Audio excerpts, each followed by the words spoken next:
दुनिया में हर जगह अभी एक चीज़ कॉमन चल रहा है करेक्शन। अब ये करेक्शन हमारे यहाँ तो हो ही रहा है, यूएस मार्केट्स में भी हो रहा है। और जब ये यूएस मार्केट्स में करेक्शन हो रहा है ना, तो उससे ना हमें बहुत कुछ इम्पैक्ट पड़ता है। क्यों? 2-3 तरीके हैं उसके। पहला चीज़ ये कि हम तो खुद उन पे काफ़ी ज़्यादा डिपेंडेंट हैं। सेकंड चीज़, हमारी काफ़ी सारी कंपनीज़ इंडिया से यूएस में अपने सर्विसेज़ एक्सपोर्ट करती हैं। जैसे हमारे इंस्पी, टीसीएस, विप्रो यूएस की टॉप कंपनीज़ के लिए सर्विसेज़ प्रोवाइड करते हैं। इसी तरह हमारे काफ़ी सारे प्रोडक्ट्स हैं। इनफैक्ट काफ़ी सारे ज्वेलरी बिज़नेस भी अपने डायमंड्स वगैरह वहाँ एक्सपोर्ट करते हैं एंड वैसा ही बहुत सारा बिज़नेस चलते रहता है, राइट?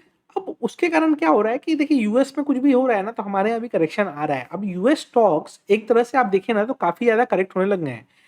और मेजर यूएस स्टॉक्स जैसे गूगल, अमेज़न, फेसबुक ये भी काफ़ी ज़्यादा डिप लिए हैं। अब सब लोगों को ये डाउट आता है कि आपने सर 2-3 बार बोला है कि ये स्टॉक्स यूएस के बहुत अच्छे हैं, इनका गोइंग फॉरवर्ड रिटर्न्स अच्छा आएगा।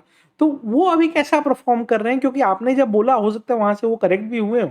तो मैं अभी वही आपको रैशनल दिखाना चाहूँगा कि जो टॉप यूएस स्टॉक्स हैं, वो बहुत ज़्यादा क्यों नहीं करेक्ट हो रहे हैं। एडिशनली मैं आपको ये भी दिखाना चाहूँगा कि आपको अगर आप यूएस में इन्वेस्ट करते हो तो आपको डबल बेनिफिट कैसे मिलता है।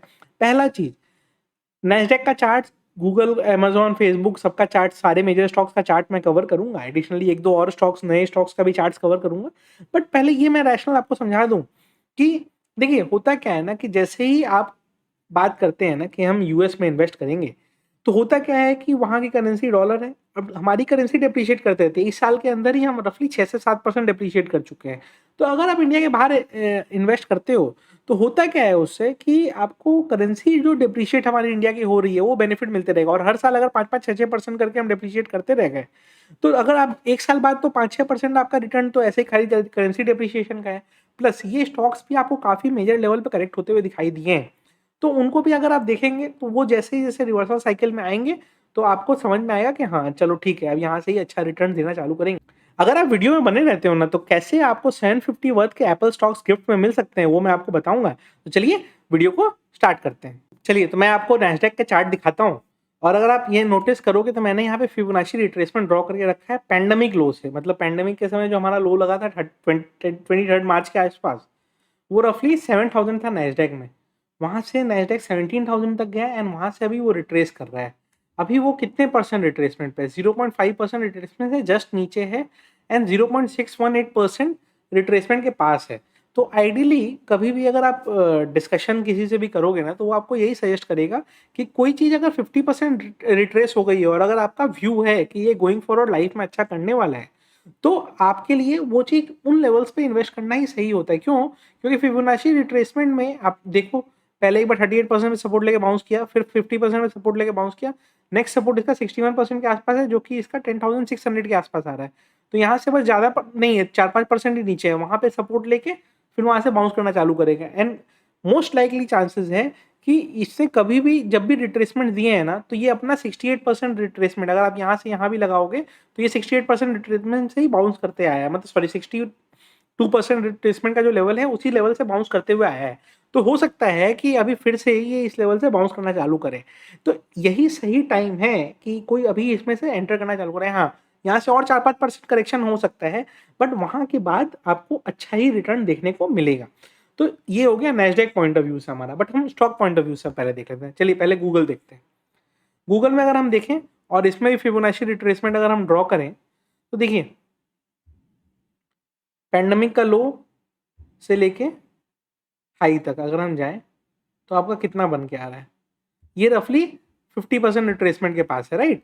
तो अगर कोई स्टॉक अगर 50% रिट्रेस कर रहा है एंड गूगल जैसा स्टॉक है, इनफैक्ट गूगल अभी 18 के पीई पे अवेलेबल है। तो आप सोचो, और अभी कुछ दिन पहले भी नहीं, ये यही 22,027 वगैरह के लेवल से बाउंस किया था। तो ये क्या इंडिकेट करता है कि बार-बार ये 50% रिट्रेसमेंट में जैसे ही जा रहा है, 3000 से 2000 पे जैसे ही आ रहा है, कुछ लोग इंटरेस्टेड हो रहे हैं, राइट? तो क्या होता है कि धीरे-धीरे कोई एक्युमुलेट करना चाहे ना तो कर सकता है और ऐसा नहीं है कि इंडिया की तरह कि आपको एक शेयर है तो पूरा एक शेयर लेना ही पड़ेगा। यूएस में तो एडवांटेज ये है कि अगर आपको $1 इन्वेस्ट करना है ना, तो आप $1 भी इन्वेस्ट कर सकते हैं क्योंकि वहाँ पे फ्रैक्शनल इन्वेस्टिंग होती है। तो गूगल के स्टॉक्स को आप ऐसे देख सकते हो। हाँ, गूगल हमने देख लिया, अब हम आते हैं नेक्स्ट। अगर हमें लगता है कि एप्पल, अब एप्पल जैसी कंपनी जो हमेशा ही आपको समझ में आएगा कि वो अच्छा करते रहेगी। क्यों? क्योंकि ये प्रीमियम प्रोडक्ट सेल करते हैं, रिसेशन हो या जो भी हो, इनके कंज्यूमर्स को बहुत ज़्यादा फ़र्क नहीं पड़ता है। तो ये भी 38% रिट्रेसमेंट में अवेलेबल है, अगर आप 180 देखोगे, 132 के आस-पास चल रहा है, तो ये भी अच्छा खासा रिट्रेसमेंट में अवेलेबल है एंड इसी लेवल पे इसने पहले बेस भी बनाया था, तो ये भी यहाँ से बाउंस का कैंडिडेट है। अब मैं कुछ और स्टॉक्स आपको बताता हूँ, जैसे ये हो गया क्राफ्ट, ठीक है? बेसिकली क्राफ्ट बेसिकली वहाँ का क्या है? ओके, हाँ, okay, the Kraft and Heinz companies, ठीक है? अब क्राफ्ट एंड हाइंस कंपनीज़ क्या है? एक फूड रिलेटेड कंपनी है। अब जैसे मैंने बताया कि हाई इन्फ्लेशन साइकिल में इस तरह की कंपनीज़ अच्छा करती हैं, तो ये पैंडेमिक लो से $45 तक गया, $20 से $40 तक गया, अभी $35 के आस-पास मिल रहा है एंड फिर यहाँ पे ये बेस बना के फिर अपसाइड मूव ही देगा, राइट? तो ये चीज़ है, प्लस ये आप नोटिस करोगे तो ये अपने बहुत ज़्यादा लो पे नहीं है, ज जितना मार्केट जितना टूट रहा है उतना ये नहीं टूट रहा है, क्यों? क्योंकि ये सब कंपनीज़ क्या है, फूड रिलेटेड कंपनीज़ हैं, तो इन्फ्लेशन बढ़ता है तो ये कॉस्ट कंज्यूमर्स को पास ऑन कर देती हैं, तो ये कंपनीज़ अच्छा करते रहेंगी। तो इस तरीके से अब काफ़ी लोगों को क्वेश्चन आएगा कि सर आपने ये स्टॉक्स के बारे में तो बताया, बट अगर इन स्टॉक्स को लेना हो तो हम कहाँ से ले सकते हैं? तो देखिए इसका एक सिंपल सा आंसर है आईएनडी मनी। आईएनडी मनी एक leading US stock investing platform है जहाँ पे काफ़ी सारे Indians around 4 million Indians already यहाँ से इन्वेस्ट कर रहे हैं। तो सेफ्टी का तो एश्योरिटी आपको यहीं से मिल गया कि ऑलरेडी 4 मिलियन लोग यूज़ कर रहे हैं इसको। और इन्होंने बेस्ट पार्ट क्या करके रखा है कि ब्रोकरेज कमीशन ये कुछ लेते नहीं हैं आपसे, एक्सचेंज रेट ये बेस्ट प्रोवाइड करते हैं और आपको फ्रैक्शनल इन्वेस्टिंग का भी बेनिफिट ये देते हैं। तो उससे बेनिफिट क्या होगा कि आपको कम अमाउंट का भी अगर इन्वेस्टिंग करना है, तो आप इन्वेस्टिंग कर सकते हो। एडिशनली अब आप यूएस स्टॉक्स में एसआईपी भी कर सकते हो आईएनडी मनी पे। तो डिस्क्रिप्शन में दिए गए लिंक से आप आईएनडी मनी ऐप को डाउनलोड करिए एंड जैसे ही आप अपना यूएस स्टॉक अकाउंट को फर्स्ट टाइम फंड करोगे ना, तो आपको 750 वर्थ के Apple stocks as a reward gift में मिलेंगे। तो अपने यूएस स्टॉक इन्वेस्टिंग जर्नी को स्टार्ट करिए एंड डिस्क्रिप्शन में दिए गए लिंक से आईएनडी मनी ऐप को डाउनलोड करिए। फिर हम आते हैं, अगर हम टेस्ला की बात करें तो देखिए टेस्ला बहुत ज़्यादा शूट अप किया पैंडेमिक के बाद, $1200 तक गया, अभी $600 पे अवेलेबल है।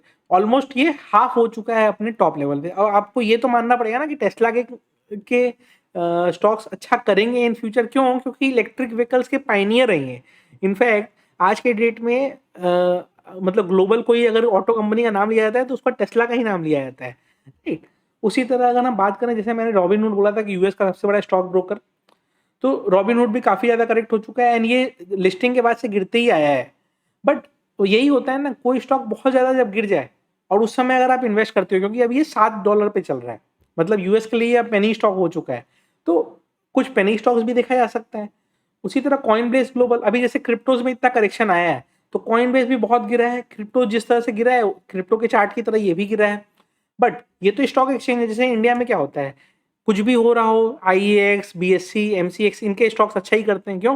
क्योंकि ये तो एक्सचेंजेस हैं। सेम चीज़ कॉइनबेस का है, करेक्ट हुआ है बट ये तो एक्सचेंज है, तो कुछ भी हो रहा हो एक्सचेंज को अपना बेनिफिट मिलते रहेगा, राइट? तो इस तरीके से इसी थॉट प्रोसेस से हमें ये सोच के चलना है कि चूंकि ये एक एक्सचेंज है तो मोस्ट लाइकली चांसेस है कि ये अच्छा करते रहेगा। तो डिस्क्रिप्शन में दिए गए लिंक से आप एंडी मनी ऐप को डाउनलोड करिए और अपने यूएस अकाउंट को फंड करिए। आप जैसे ही अपने यूएस अकाउंट को फंड करेंगे आपको 750 रुपीज़ के फ्री स्टॉक्स मिलेंगे एप्पल के। एडिशनली आप जैसे ही फंडिंग करेंगे अपने यूएस अकाउंट को, आप आईएनडी ऐप मनी ऐप के थ्रू यूएस स्टॉक्स में इन्वेस्टिंग भी कर सकेंगे। आईएनडी मनी आपके सारे इन्वेस्टमेंट्स को एक ही जगह ट्रैक कर पाएगा, तो इस ऐप को जरूर ट्राई करिए।